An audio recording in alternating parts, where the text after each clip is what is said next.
Good evening, everyone. Thanks very much for joining us. 40 years ago yesterday, a singer with extensive ties to Arkansas, a man named Elvis Presley, died. Laboratory reports and legal proceedings confirmed a long history of substance abuse, including opioids. Now, only 2 days ago, it was revealed that opioids are a factor in the struggle of another American icon, a professional golfer named Tiger Woods. In the intervening 4 decades, scores of other American notables have wrestled with the same demons, some of them successfully, others not. Our program tonight involves not celebrities, not bold-faced names, but with the hundreds of thousands of ordinary Americans, Arkansans included, who already are captive to opioids or who are at extreme risk. Perhaps this program can help prevent additional agony, additional deaths. Joining us for this discussion, Pam Dodson, Assistant Director of the Division of Behavioral Health Services at the Department of Human Services. Kirk Lane is the Arkansas State Drug Director. John Kirtley is Executive Director of the Arkansas State Board of Pharmacy. Dr. Michael Mancino is Program Director of the Center for Addiction Services and Treatment at the University of Arkansas for Medical Sciences Psychiatric Research Institute. And Scott Deerhoff is Executive Director of the William Christian Deerhoff Memorial Foundation. As always, we welcome your questions and your comments. You can submit either by phone, toll-free, 1-800-662-2386. Your email comments or questions, of course, are welcome at paffairs@aetn.org or through Twitter, #ARAsk. And we begin. Scott Deerhoff, I want to begin with you. This subject is intensely personal to you. Yes. We had a 20-year-old son, William Christian Deerhoff, who passed away October 15th of 2016 from a heroin overdose. And what is so unique about William is that his drug use was less than 4 months of his life. Will was the best kid that you would ever want. You know, I tell people Will passed of a heroin overdose, and I wouldn't have anyone else's kid before I would take Will. He was that good, that sweet, had no prejudice about anything. But what happened to our son is what happens to a lot of kids. He left our home where, you know, we were able to keep a good close eye on him, and he went to a different culture where that lifestyle was permissive and certainly wasn't known well. The consequences that could happen. And so William got into a party atmosphere, started taking prescription drugs illicitly, and then it went to opiates, and the next thing you know, he comes home from his freshman year of college with opiate addiction. He overdosed on heroin in 2015 and stayed in recovery for a little over a year. And William relapsed twice, and the second time the heroin took his life. And you know, it's so important for us to tell Will's story because there are so many people who are just as vulnerable out there, so many kids especially, that really don't have an idea of the potency of the drugs. And, you know, for Will, again, it was less than 4 months. One dose took his life. And as we say, you know, it can happen to anyone. If it happened to this kid, it can certainly happen to any kid in America. You, your family, your wife, floored, flabbergasted. Just devastated. Clues were there? What? I mean, you know, when you raise a kid, and William went to Catholic High School in Little Rock. He was a very successful student, was president of a community service club. And again, you wouldn't want anyone else but Will around you. He was just that good. And so when this happens to someone like that, you start to ask yourself, where did we go wrong? What did I do wrong? What happened? Ultimately, you learn the facts of the situation, and you realize that the introduction of these drugs to anyone really can start down that pathway, but those probably specifically that are predisposed to addiction from their genetic makeup, it really, really wreaks havoc on. And I think that's what happened to Will. And, you know, to this day, we have regrets and questions that we ask ourselves. I certainly do as his father. You know, it's my role to protect my children. And so all the guilt that you feel, you know, would have, should have, could have is too late once they take that last breath or they have their last heartbeat. And But it's just completely devastating. What we found out, though, that this has really happened to lots and lots of wills in our society, some luckier than others that didn't pass away. And you know, what our mission is to not only spread the word and try to erase the stigma, but also to teach other kids that are in college or high school that saying something to your friend or to a teacher can really be, the end result could be saving that person's life, because the drugs are just so potent anymore, you can't play around with it. The viewer may already have surmised that this program is about clinical treatment and about prevention as opposed to the criminal justice aspect of the opioid problem or the larger drug problem. But I think it's fair to say the statistics indicate that it's an absolutely horrifying curve of opioid abuse in the United States and likely in Arkansas as well. You know, Steve, you know, on the average right now is 142 people a day losing their lives to drug overdose in the United States. So if you kind of put that into terms, every 3 weeks the death toll would amount to the same as on 9/11. And so those are the latest statistics that we have. Every 19 minutes a child is born in opiate withdrawal. So there's some staggering things that are going on nationally. Addicted in utero. That's correct. Going on nationally and also in Arkansas. Recent reports from the CDC show that our prescribing rate is second in the nation. We're one behind Alabama, which is at 120 prescriptions per every 100 people, and Arkansas is 114.6. So we have a staggering number of opiates being available to people. But second to that, I think it's easy to point fingers saying we're prescribing too much, and we probably are. But second to that, 70% of the drugs that are being abused are coming from our homes. So each and every individual in Arkansas can play a part to solving this problem by monitoring and securing and disposing of their prescription meds. I'm wondering if it is not appropriate, though, to point a finger, or if not to point a finger, to ask, why is there so much stuff being prescribed in the state? I think how did it become so available? It's not illicit. Yeah, Anyway. I think that we're in part of a society where everyone expects to not feel pain, to not be depressed, that all of these highs and lows should be equalized, that for most of us growing up, you see people all around you. Whatever is wrong with you, there's a pill to fix it. You know, in a lot of ways, society has gotten away from things such as counseling, you know, seeking out the advice of your elder or someone that you trust.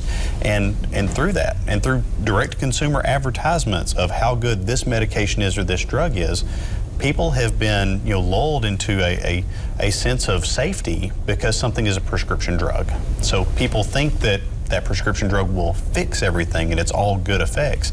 What you have to realize is the prescription drugs that we're dealing with are not only much more potent than the drugs of yesterday, but they are just as dangerous as street drugs. I'll just ask it, is the clinical community, are physicians overprescribing, are pharmacies oversupplying? I think that the blunt answer is it's going to be a yes. And I don't think there's anybody that would deny that. We're not saying it's completely prescribers' fault or pharmacy's fault, because patients go and they expect to get that care. And you've got hospitals and clinics that have to answer to, you know, patient satisfaction surveys. And we've all got to back off, because if you look at the quantities of drugs that are consumed in the United States, if you're talking about opioids, painkillers, you know, we consume something like 80+% of the world supply of painkillers with 5% of the population. So in many ways, it's a United States, an American issue of that's always the answer. It's not the same in other parts of the world.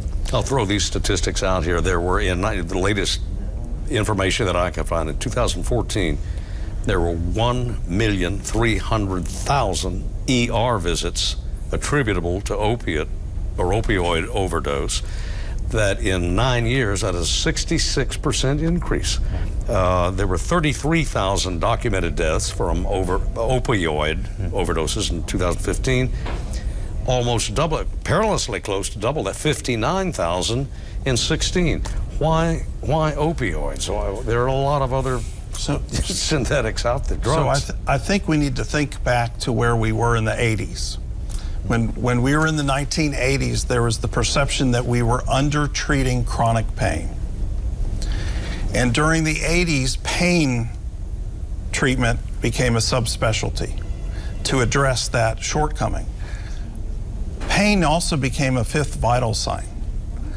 A vital sign like blood pressure, which is very easily measured, a heart rate which is measured, a temperature which is measured, a respiratory rate. Pain is a very subjective experience that's rated on a 0 to 10 scale.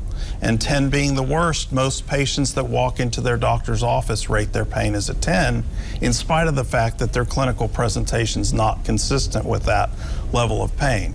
So you had an industry, the pharmaceutical industry, that rushed to meet this unmet need, and the prescriptions for oxycodone and hydrocodone, some of the two most commonly prescribed medications, increased by almost 400% since the 1980s. There was also direct-to-consumer advertising, where the pharmaceutical company, specifically OxyContin, advertised for their medication as being non-addictive or non-abusable. Well, if taken appropriately, that was correct. The problem was people with addictions figured out a way to take it in a way that caused serious addiction. Good evening. Anyone want to pick up on that before? I think that makes a really good point. In, as Americans, we've even been told these drugs, if you're in actual pain, you cannot become addicted to it. Or this sleeping medication, you can't be addicted, or it's less addictive.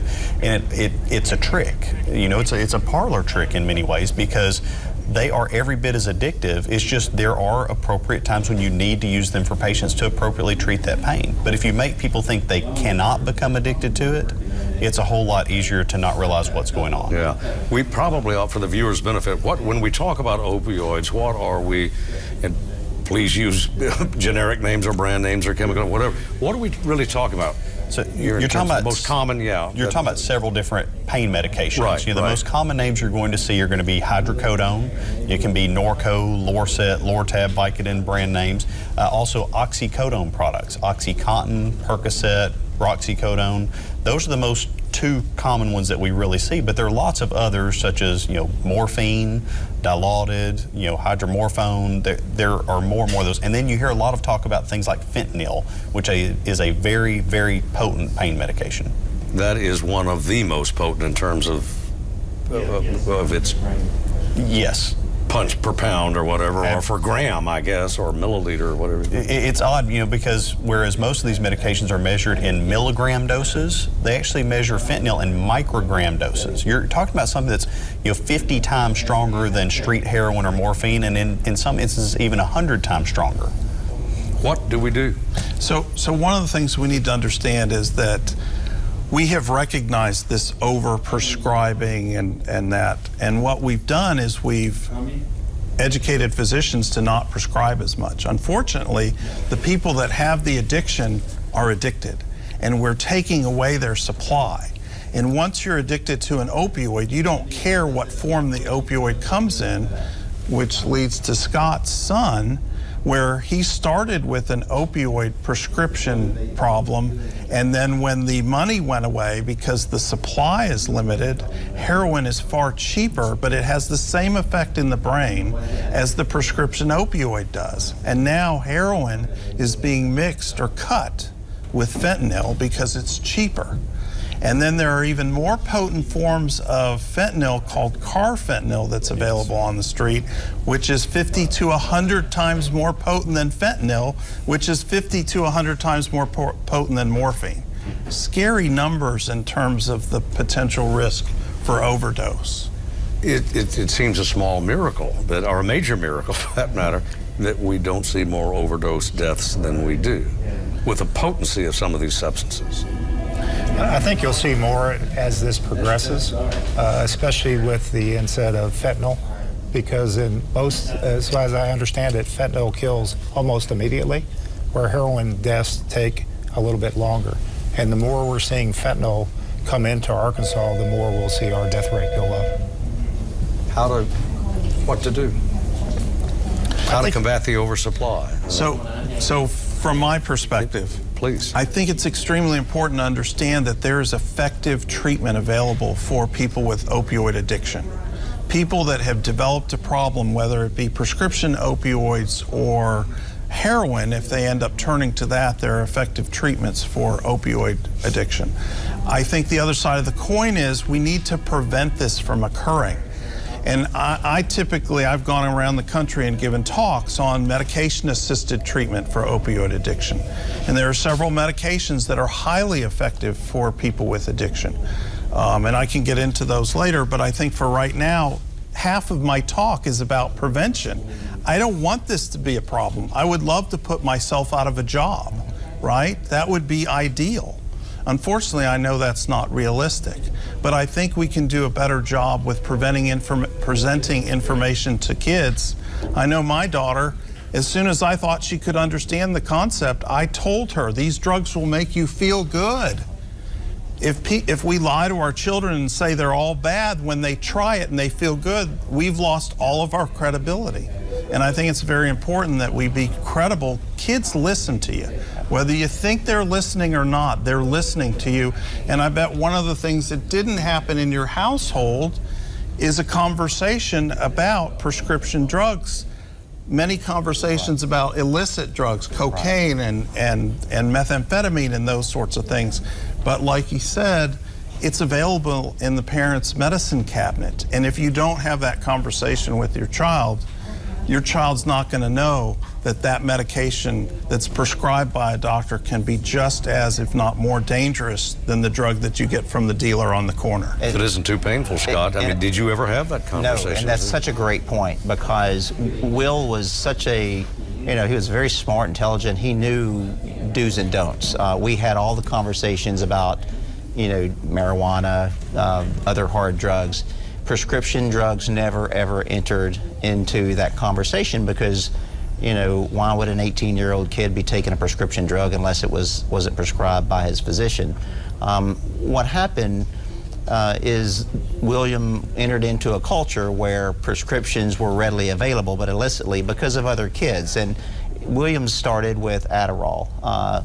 College kids, professional students, a lot of times will take Adderall because it's like, back in the 90s when I was in college, we would drink 3 pots of coffee to stay up and cram. The kids take an Adderall and boom, they're right there.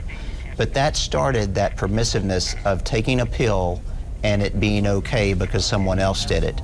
But then the next thing you know, at a party, there's another prescription pill, and it just so happened it was either a benzodiazepine or an opiate, and that's what happened to William, which formed the addiction. But he's exactly right that we never ever dreamed in a million years that a prescription drug would take anything like that, because we were always those parents that had all the discussions about drugs. But he just saw it literally as something that everyone else was doing, and the outcome was okay. Just that it grabbed a hold of him. Another point that I'd like to talk about is, in terms of what do we do. Chief Lane and I talk about this all the time, about each of our roles in society. And, as my expertise in this is that my son passed away, and that's where it stops. But my role in this is to use Will's story, because that's what William would want, and share it with his peers, which are college students. And Scott, this may be a good time for us to put up on the screen, not to interrupt, Sure, but put up on the screen. You created a website. Yes. And if we could put that information up on the screen at this time, it might prove useful to parents and others.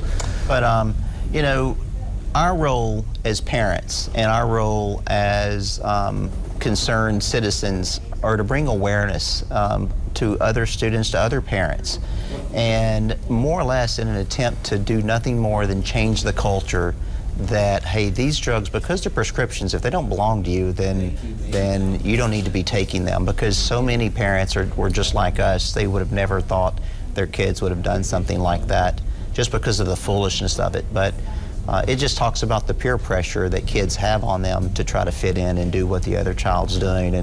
And so as a parent, we have lots and lots of power about having these conversations. And Steve, I think it's an important point that, we've already said the word addiction throughout this panel a whole lot of times. And when everybody on this panel says addiction, we're talking about a disease. We're not talking about just bad decisions or someone with, you know, some moral issues or anything else. It is a disease. So when you talk about treating it, we're talking about medical treatment for a disease state, just like if you're talking about diabetes or cancer or high blood pressure. And a lot of people have to get past that initial hurdle to realize that this is a disease. In many ways, it's a psychological or mental disorder. So I often say, this is a disease with a behavioral component, just like a disease like diabetes, right? Diabetes, you don't produce enough insulin, but there's also the behavior of eating foods that you probably shouldn't be eating. That's the behavioral component of it, right? So there is a brain disease associated with addiction, but there's also behavioral component, and both of those need to be addressed simultaneously. Well, you couple that enormous peer pressure, the availability of the stuff. Is there a strategy that is more effective, that is the best alternative, the best strategy? You talked about candor with our kids, maintaining parental or adult credibility anyway with kids. You know, part of my presentation is around the idea that we need to present this information very early in school. And it needs to be presented not in a moralistic, judgmental fashion, but in a fact-based fashion. This is what prescription drugs are. This is what they can do to you.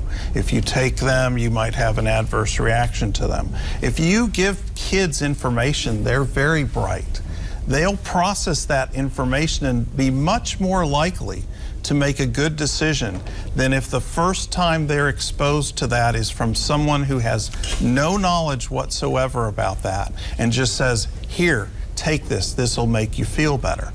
If you provide kids with objective scientific information, they will typically make very good decisions. Sam Dodson. Yes, and I would just like to add that I think another component to this is, you know, proper disposal of the drugs with regards to the take-backs that I know Director Lane can speak to. Get them out of the house and get them, you know, appropriately disposed of. And if they do need to be in your home, lock them up. There are lock boxes that you can buy specifically to keep the, you know, teenagers and visitors in your home from taking them to be abused. There is now a take-back program in place. Sure. We do it twice a year. It's a national take-back program. Usually in the spring, we have one coming up October the 28th. But beyond that, there are 163 24-hour take-back boxes in the state. There's at least one in every county, and you can find them on artakeback.org by simply putting in your zip code, and it will show you where the closest take-back box is to you. This is at the pharmacy. There's one at my pharmacy. It's secured, locked, drop it in. Right. There's one at UAMS in the emergency room. In the ER. In the emergency room. Appropriately. Yes, absolutely. We have a poster hanging in our division office in the hall that says, I get my hair from my mother, my eyes from my dad, and my pills from my grandmother. So. Yeah, and that's the sad commentary. You know, the average age for a lot of these kids' exposure is in 6th grade. It's 12 years old. So we're taking kids much younger than that and warning them about Halloween candy. And yet, Halloween candy, it is dangerous potentially, and you hear about issues with it, but prescription drugs are taking lives every day. Some questions from viewer, and this one from Faulkner County. Could we explain, well, the question is, how is methadone not abused for treatment for opioid addiction? What about drug therapies for this? So there are 3 primary drugs that are available for medication-assisted treatment. Methadone is the one that we have the most experience with. The difference between methadone and other agents of abuse is how long they last. If I use methadone to treat someone with a chronic pain syndrome, I have to give it to them 3 times a day to have an effect to relieve their pain. However, if I give them methadone once a day at an appropriate dose that we determine, it prevents withdrawal and it prevents craving opiates.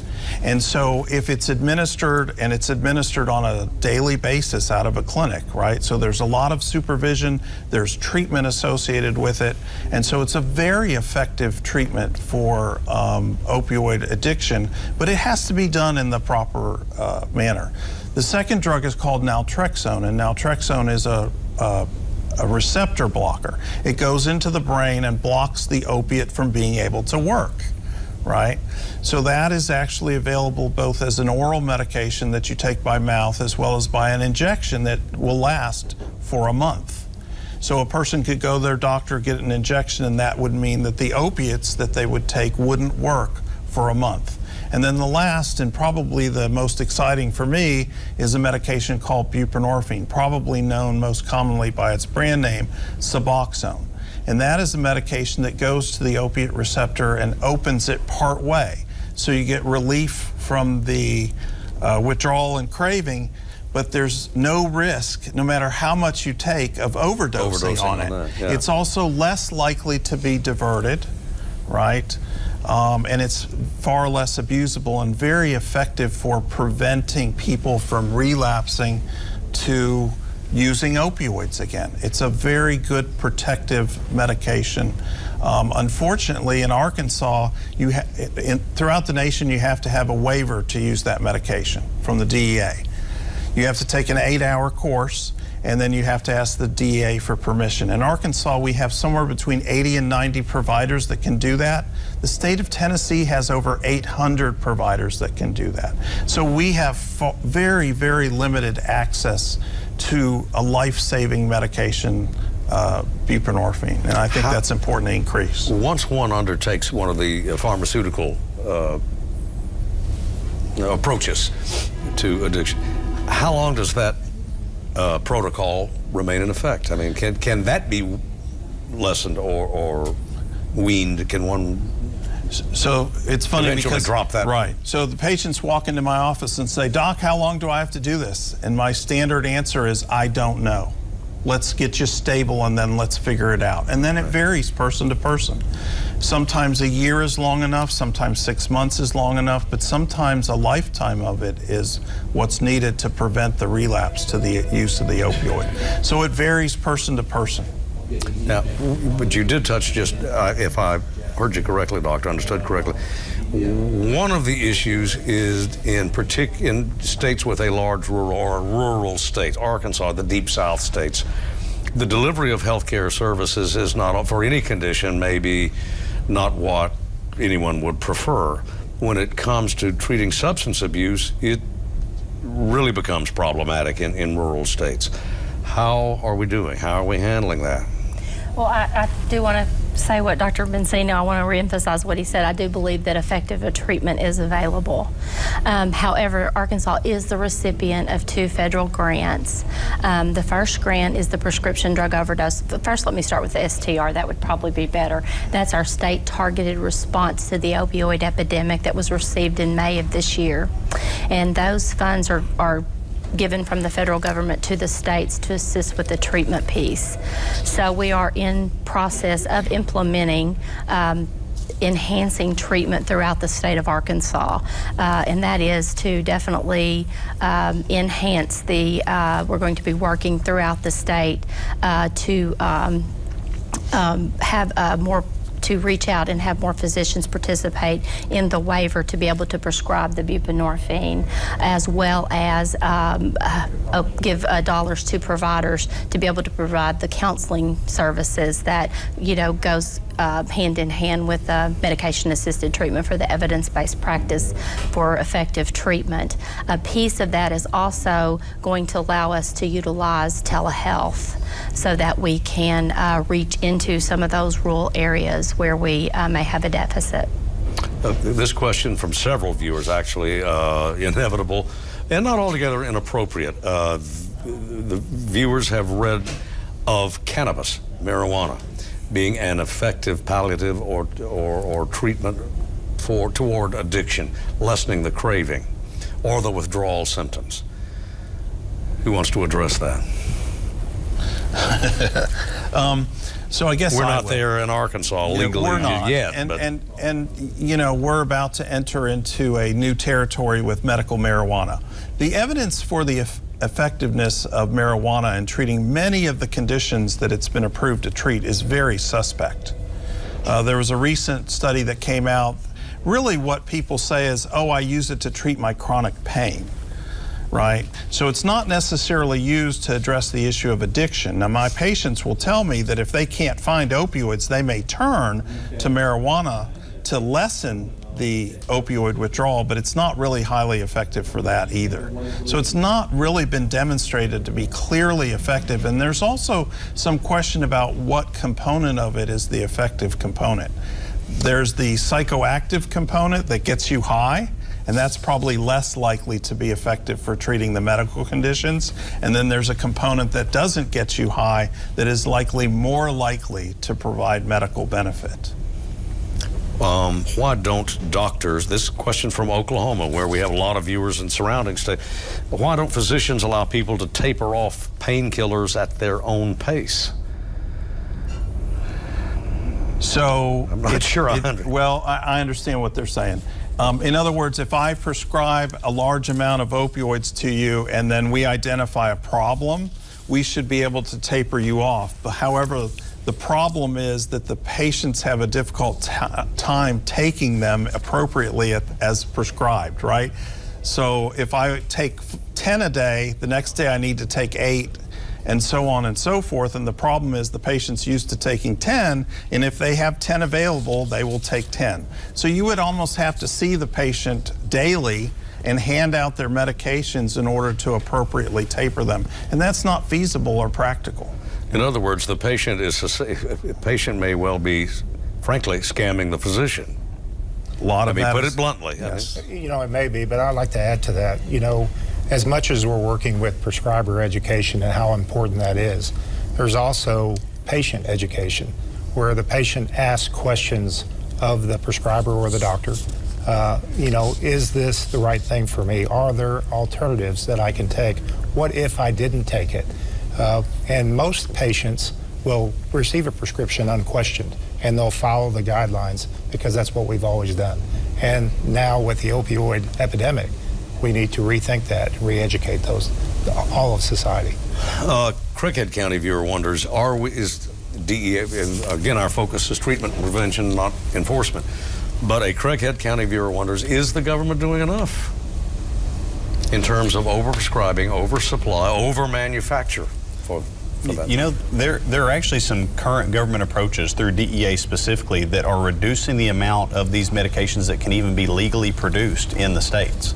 So for all of these different opioids, these pain medications that are prescription drugs, there's a government level that can be made up to. There's a quota, and they've actually lowered those quotas. I believe it was across the board about 25% in the production overall for this year. I think it was about 34% or 30-something% on hydrocodone alone. So they're lessening the supply that will be available. But you know, with that, you know, we could all team together, whether that be, you know, private citizens, healthcare providers, the government, in helping to educate not just prescribers, not just pharmacists or nurses or anyone else, but to work together and show the patients also. It's the same approach of, if you get a prescription for an antibiotic because you have an infection, you know, pharmacists are telling you, you need to finish that prescription. Don't take half of it, use it all.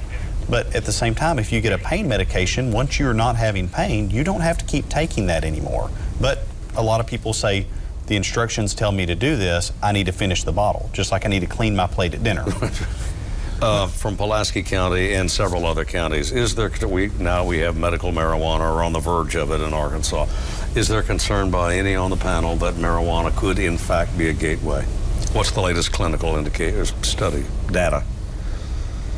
I will talk about that from a cultural standpoint, certainly not from the scientific standpoint, because I don't know, but I'll tell you this: when we do our workshops on university campuses, and we start asking questions of the students, and you know, we're there just to help them, there is a clear amount of confusion amongst the students on exactly where our society is going, because they'll ask us the questions about the government stance on medical marijuana and marijuana in general.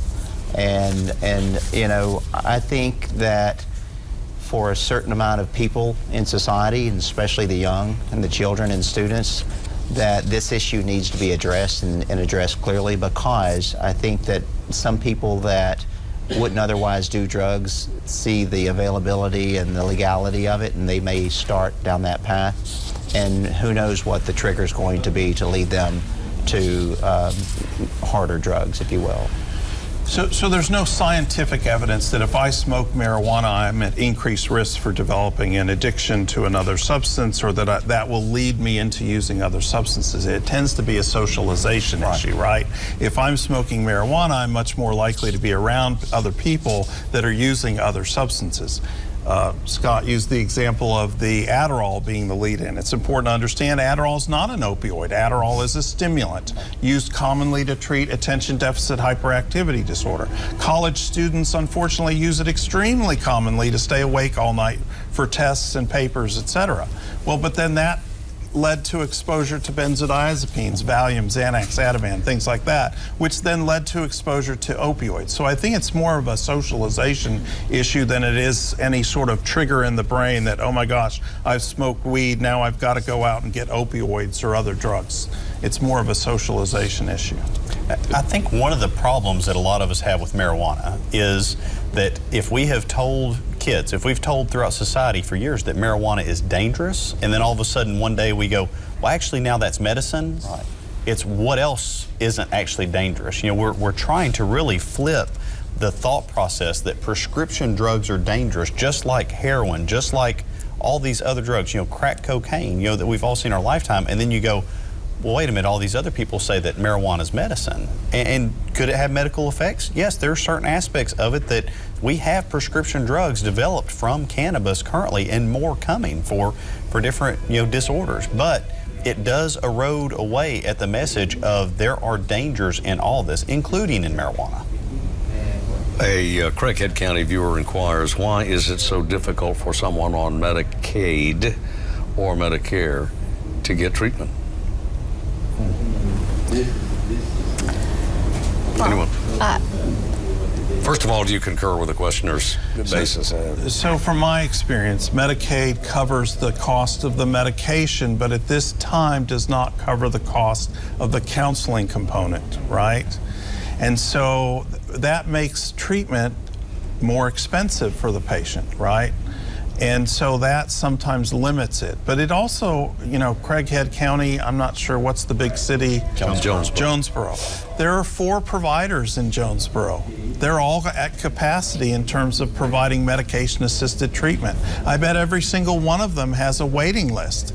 And if you have a patient that isn't doing well, they may discharge that patient to take the next person in line. And so that's the problem. It speaks to, it doesn't matter what kind of insurance you have. If there aren't providers available to provide treatment, it doesn't matter what insurance you have. It's hard to get treatment in Arkansas. It doesn't matter whether you have Medicaid or another form of insurance. And Scott? Yeah, for us as a family, you know, we sent an honor student off to college, and he came home and he overdosed on heroin. So it was a 911 response for us, and when William was sent to the hospital and stabilized, you know, as quickly as he was medically stable, which was within a couple hours, you know, they came out and said, okay, you can take him home. Well, we were like, and do what with him? I mean, we had no clue what we were in for, because this just blew us away. And so one of the things that I hope we see evolve with all the attention that the opioid issue is getting is a better and more clear pathway for people who are in distress because of addiction or families to understand and know what options are out there. Because for us, you know, the last thing we could ever do is take William back to our house, because we just lock him in the bedroom and leave him there. And so that's really, really a challenge for a lot of families and for a lot of people in addiction. You know, to get treatment. A lot of them want to get treatment, you know, and because of insurance costs and whatnot, we paid $50,000 cash to get our son treatment. Our insurance wouldn't cover it. It didn't matter to us, you know, we had to do something, but there was a lot of people that weren't in our situation, you know, and so that's something I think that the government's going to have to look at. So a couple resources that are available real quick. Anybody with an opioid use disorder or an opioid addiction can call UAMS 501-526-8400, and we will get the patient in typically the next business day. Now, there are fees and costs associated with the treatment, but we do not have a waiting list. If you want treatment, if you need treatment, if you're ready for treatment, we can get you help. I'm also the medical director, besides working at UMS, I'm the medical director for Recovery Centers of Arkansas, which is a treatment facility in central Arkansas that receives federal funds to help people with addiction, and they're a good resource as well. And so there are treatment facilities here in central Arkansas that I think do a really good job for providing treatment for folks. Yes, and I'd like to add too that Arkansas Medicaid will begin to pay for substance use treatment in this next year. There is a transformation that will be put into place, and it will pay for those counseling services beginning this year. It is a phase-in approach, but that is coming. And then also, you know, we have a number of 501-686-9164. We have a list of funded providers. As Dr. Mancino was saying, we have federal dollars throughout the state that can assist individuals with need, financial need to get treatment, as well as other providers throughout the state. And it's worth, I guess, hitting this again, or maybe really for the first time this program. Scott's family was sort of caught flat-footed, no overt clues as to what was going on in Scott's son's life. Are there signs that we should recognize or be prepared to recognize? Should we be looking for this in terms of our kids? There are always signs. You know, one of the most common things that parents are trying to look for is there some change in behavior? You know, whether it is a completely different mood of the person, if it's disconnecting from their family, changing their friend circle, whether it's, you know, you notice there's money missing from their bank account. So there are a lot of things, but, you know, the difficulty in this is most often people look for an immediate physical sign. They look for, I can smell alcohol in their breath, I can tell they were smoking marijuana because their eyes are bloodshot. And especially with prescription drugs, it's not always that way. You know, prescription drugs for a lot of, you know, kids, they're attractive because you can't smell it and it's very hard to see. It's much more of an overall attitude of the person and how their life interactions are going, not just how they physically look. The doctor mentioned something a moment ago that some of our viewers, are you ready for treatment up here? Or do you want treatment? Are you really ready? Yeah. That's the threshold that an abuser has to cross. And that's my biggest challenge. I take care of many 20-year-olds, and their families are far more motivated for the patient to be in treatment than the patient themselves. 20-year-olds see themselves as invincible, indestructible. It won't happen to me. It can't happen to me. It's not really that big a deal. Just leave me alone. Give me my space. And though treatment is available, the person has to be ready for treatment. We have a saying, we reach out our hand halfway, but they have to reach us the other half of the way for us to be able to help anyone. And this shows up in social service programs too. Oh yes, we get a lot of calls at the division from family members or friends, you know, wanting individuals to have treatment, but unfortunately they're not ready, and it's very, very sad. And half of the children in foster care have a parent that have a problem with addiction. Half. Half. Perry County viewer wonders, our focus in this program has been with 50 and younger, which, if I'm reading the data correctly, that's where the death toll is just soaring, is like 20 to 50 years old. But there are older patients, older Arkansans, who find themselves addicted, owing to one condition or another. What's available there? Is the approach different? The approach is not really different. The difficulty is identifying the patient. And part of the reason for that is it's difficult to see that person as having an addiction because you identify them as someone that couldn't possibly have an addiction, right? And they're taking their medicines, and their medicines are prescribed, and maybe they're running out a few days early, or maybe they get their doctor to give them a higher and higher dose. And it's a whole lot different for me to give a 60 milligram a day dose to a 65-year-old than it is for me to give it to a 35-year-old. That may be a tremendously high dose in that 65-year-old, where we wouldn't necessarily consider that to be an outrageous dose in a 35-year-old. It's interesting, though, when you start talking about age, a lot of the statistics that you will see now talk about this being a twofold problem in the United States with overdose and with addiction. And what it is for a lot of the younger people, if you're 20-something years old and you look healthy, it's hard to continue to get opiates from prescribers. So a lot of the younger people that can't get a hold of prescription drugs, either they can't get it through prescriptions or they can't get it through buying it off the street because it's so expensive, they readily turn to heroin. And it's this cheap, strong alternative, but none of them ever intend to start with heroin. Now, on the older side, if you're on up in years and you look like, well, you might have some arthritis, you might have some pain, you might have some bad joints, for a lot of those people, they are much more able to get prescription drugs, and it's harder to identify that, well, they probably should be in some sort of pain with the wear and tear on their body. A question that borders on enforcement, but actually it's more regulatory. We've all heard about doctor shopping or ER shopping. Can there be put into place, is there in place a mechanism, an administrative mechanism in which I can't go to, for example, the Baptist ER at 10 o'clock in the morning and then the St. Vincent ER at noon and then St. Vincent North at 4 o'clock and get the same pain prescription by complaining of a bum knee or something? The answer is yes. There is a prescription drug monitoring program, also known as the PDMP, and it's a database that has a patient's prescribing history in it. It's accessible to prescribers, it's accessible to medical boards, and it's accessible to law enforcement. And it's a great database. It's been in place in Arkansas since 2013. It's building and it's growing, and just recently in the last legislative session, we mandated that prescribers have to check the PDMP before they prescribe a Schedule II or a Schedule III opiate, or the first time for a benzodiazepine, not to limit their prescription, but to give them good information about their patient before they prescribe. From Sharp County, and I'm going to throw this, I think it's a brand name or well, let me just read it. Is there going to be more help for those who have an addiction to opioids? And if it's spelled correctly, Ceboxin, Suboxone?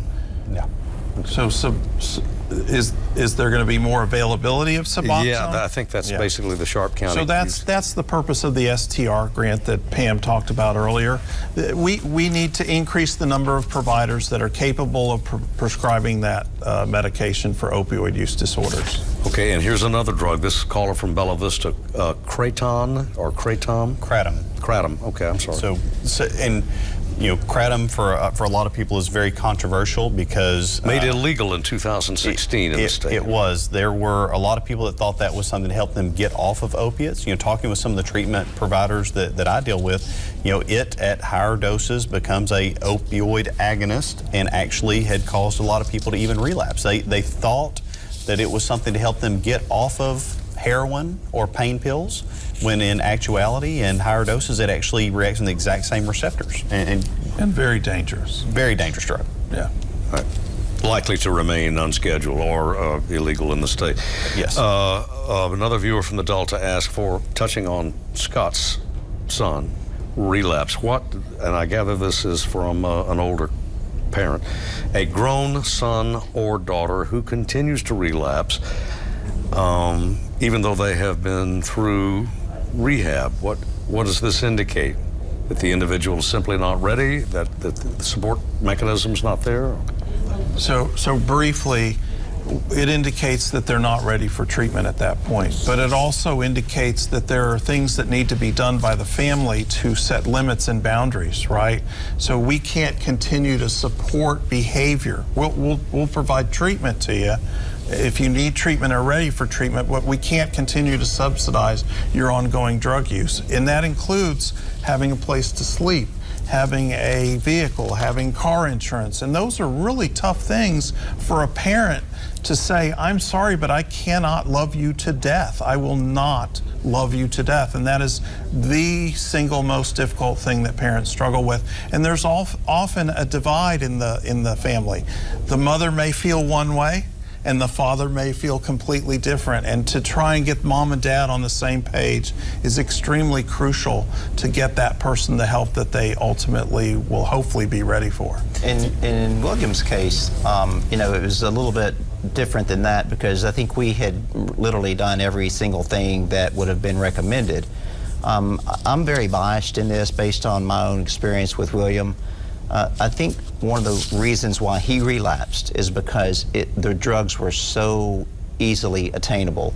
William literally sat down at his computer, ordered heroin, and they mailed it to a P.O. box, and that's how simple it was to get the drug.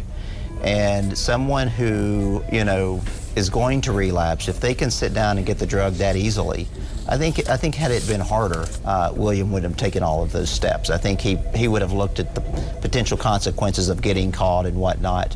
But when it's that simple, you know, that's one of the battles that you fight as a family, when you have done everything that you know to do, and you've went through all those steps with regard to setting the boundaries and whatnot. But when it's just that simple to get drugs, then and that goes back to the availability and things like the PDP can help with. You know, the boys were buying their drugs, and at college they were buying them from patients that obtained them legally. And the reason why they were getting them legally is because no one was checking to see what they had already gotten. And so, you know, that accessibility to drugs is another side of that has to be dealt with.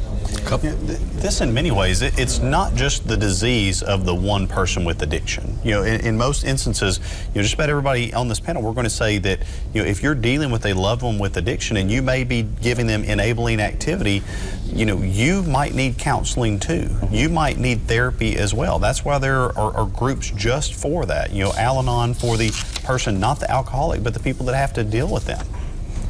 A Sebastian County viewer wonders if what role the faith community can play in alleviating or addressing the problem. I think they play a big role. And I think families, as long as the person with substance use disorder, need a lot of support, a lot of backup, because there is no quick fix to this, or you can't flick a light switch and it just turns off. It's a long road when people get into this disease, and it needs support for a long time. And they may recover for a while, and then simply having a car accident and being prescribed a prescription can take them back down that road again. So the faith-based community, as they support healthy lifestyles and families, working with families and children, and promote healthy lifestyles within the family element, is a great thing. A Saline County viewer, most insurance does not cover Suboxone. Am I pronouncing it correctly? Yes. Very expensive. How, A, is it effective, and B, how to afford it if it is? So my experience has been that almost every insurance company covers Suboxone, and it's highly effective. Somewhere between 60 and 80% of people have prolonged abstinence if they continue to remain in treatment. My goal the first time someone comes to see me with an addiction is to get them to come back and see me the second time, and then the third time, and then the fourth time. And that medication, all of those medications are highly effective for getting that person to come back the second, third, fourth, fifth time. So I believe it's very effective. A Jefferson County viewer inquires as to, are there different degrees or different species, as it were, of addiction? For example, opioids or crack cocaine. Well, I guess. So clinically, they may affect different receptor systems, but ultimately the behaviors are all the same. The dynamic is the same. Yeah, the dynamic is the same. It doesn't matter what your drug of choice is, and that's one of the other struggles is I have a highly effective medication for opioids, but they might switch their addiction to methamphetamine, or benzodiazepines may become a problem. So, and we hear that not only through medical circles, but also law enforcement, that addictions can cross. You can move from one drug to another. So while growing up, you would say, well, that person is the town drunk or the alcoholic that you would see. Well, it's a lot different now because you see people that oftentimes don't abuse just a single drug. It's more of a cocktail approach, and they can move from their brain really likes opiates, but you take those away. Then it really likes benzodiazepines, and you take those away. And we even hear areas of the state where instead of heroin growing, methamphetamine is coming back. That people get hooked on pain pills, and when they can't get actual prescription drugs, they're turning back to street methamphetamine. So it occurs to me just as a journalist that over the decades, I've watched, there seems to be a cyclical nature to certain drugs. Heroin will come back and then go away and be supplanted by something else. That will go away and some other vile. This is not our first opioid epidemic. Right. No, we had an opioid epidemic in the 1800s where doctors were passing out morphine and laudanum and all those sorts of things. And again, it was a rural problem because the doctor couldn't get to the rural patient, so they'd leave a jug of morphine with the person to take because it helps with a lot of different conditions. And so we've already been through that, and basically the profession of physicians police themselves and ostracize the physicians that were kind of older and doing these behaviors, and it kind of faded away. Time for one more, I think, before time runs out. Will a 12-step program alone suffice, or is clinical care indicated? Is there a hard and fast rule on that? You know, there are a lot of people that have, successfully, obtained sobriety and stayed sober through 12-step programs. Whatever program you choose, half of it is how are you going to work your program? How committed are you to it? And the other half of it is, just your day-to-day, living 24 hours at a time, and are you engaging? If you go into a clinical program, you have to engage fully in the clinical program. If it's a 12-step program that works for you, and a lot of people out there are sober today because of 12-step programs, it's, in many instances, a lifelong commitment to sobriety of some sort and chasing that. I'd like to say that as a parent with a 20-year-old, and William started his opiate abuse at 18, his rehab centered around a 12-step program. And, we were ignorant of exactly how that course would go. And after the 12-step program was over, even though we're medical professionals, our ignorance was that, well, everything's going to be fine now. You just do practice.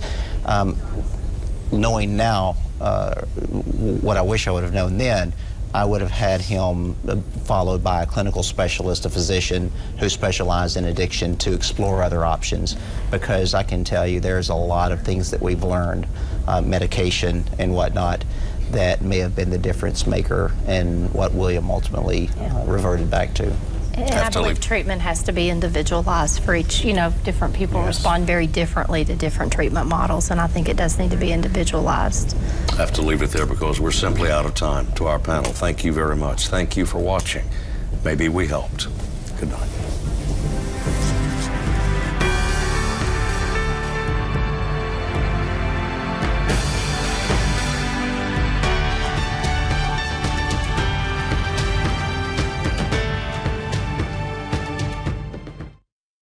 Hello, everyone. I'm Steve Barnes. Each week, we bring together a group of